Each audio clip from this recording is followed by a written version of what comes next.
Hello everyone, I once again welcome all of you back into my video. In this video, we will be having another topic which is resources.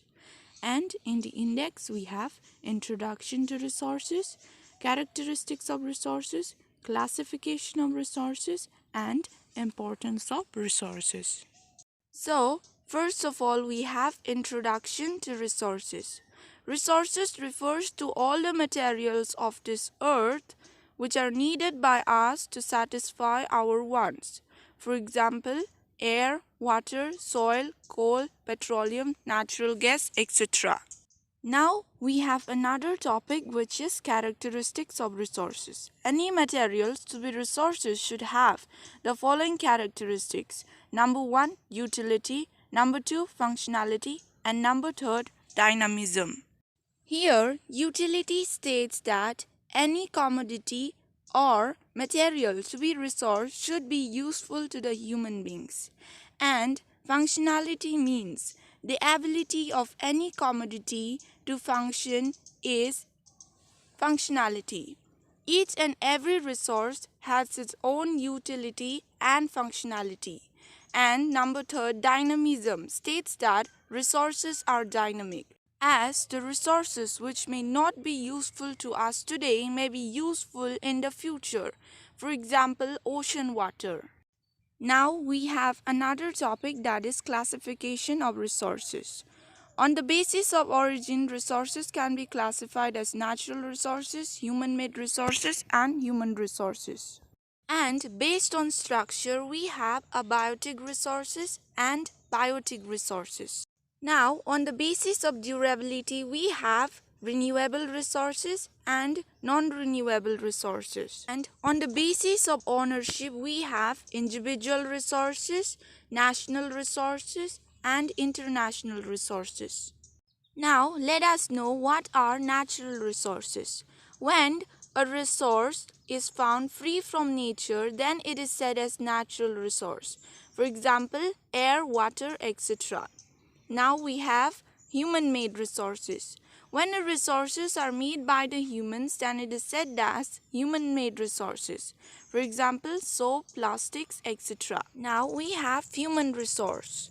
When the population of a country are made useful by education, skills, etc., then that population is called as human resources. Now let's see what are biotic resources.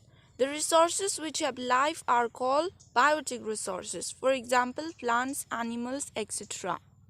Now we have abiotic resource. The resources without life are called abiotic resources.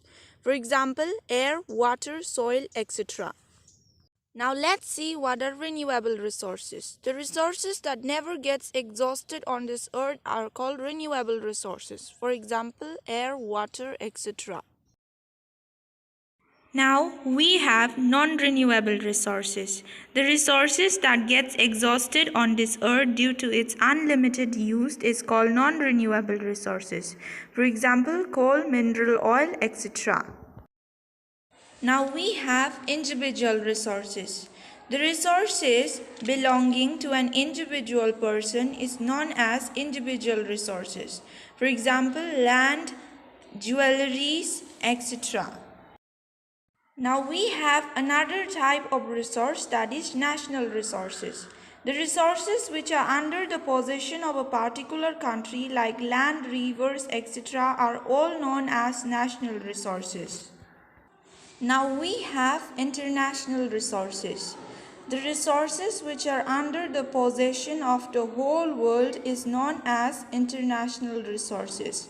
Like, for example, we have seas, oceans, etc. As we all know, each and every resources are very important for us as they are utilized by us. So based of this, we have the last topic of this video, that is importance of resources. In number 1, we have resources are important for us as we utilize them to satisfy our wants. Number 2, we have many minerals like iron, copper, mica, etc. are used in industries for manufacturing goods. Number 3, minerals like coal, petroleum are used for the generation of electricity. Number 4, we have natural resources like air, water, etc. are essential for organisms on the earth to live.